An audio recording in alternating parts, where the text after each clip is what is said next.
Hey, third graders, it's Mrs. Day. It is Unit 6, Week 4. It is our last week of reading together in third grade.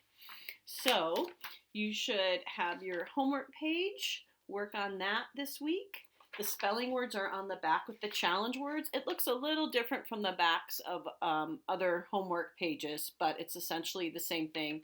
And there is not a spelling test this Friday, but we're still going to go over it. It's review and see what you remember from the year during our review. So let's look at what the pattern is. So the pattern is phonics, multiple syllables. As you become a better reader and you get older, the text and stories that you read will get more challenging and difficult because they'll have bigger words. Bigger words means words with multiple syllables. That might be challenging to pronounce or understand what they are, but we are teaching you strategies how to break down the word so you know how to pronounce it and also how to analyze it and know what it means. They're two different skills. So, breaking a word into syllables to show the different parts to make it easier to spell. So, they have some examples here, right? Like on, come, ing. Or if you didn't know how to say this word, breaking it into syllables, you can say each part and try it out. Carefully. Refreshment. Okay, so let's look at the first 5 words. Again, there's not a test on Friday, but it's a good practice review for us. And these words have multiple syllables in them. Even though a lot of these words I think you're going to just know from your reading and speaking and writing. So I'll say the word, you say the word, I'll put it in a sentence, and guess how many syllables you think the word has, and I'll write it up here. Leadership. Our principal has great leadership skills. So this word has 3 syllables. So we say lead. So that's like the base word, lead. And then it has 2 suffixes at the end, ship. Leadership. So if it was just this word, leader, someone who leads, that's what the suffix er means, like teacher, someone who teaches, someone who leads. And ship would be like all the things that a leader does, all of that, what that entails, being a leader. The next word is impossibly. So say that at home. The puzzle was impossibly difficult. This word has 4 syllables.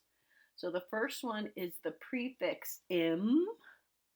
Then we have pos, just one s, and then sibly. Impossibly. Okay, so impossible is the base word, but then we added the suffix ly to make it an adjective, to describe that the puzzle was impossibly difficult, not possible to solve it. Next word, gracefully. Say that at home. The dancer leapt gracefully on the stage. The dancer leapt gracefully on the stage. That has 3 syllables. So the first one would be the base word, if you guessed, grace. Okay, then full as in F-U-L, and then the L-Y stay together here at the end.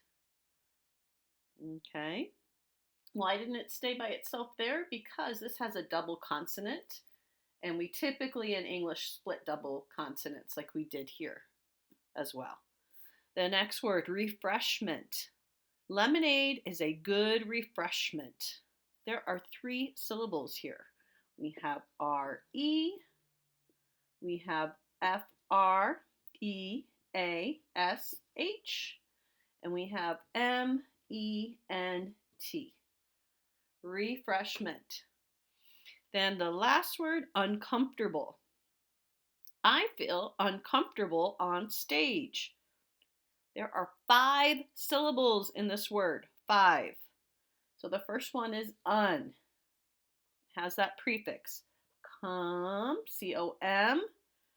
F-O-R-T is a syllable. A by itself is a syllable. and B-L-E. Uncomfortable. Uncomfortable. That's a lot of syllables in that word.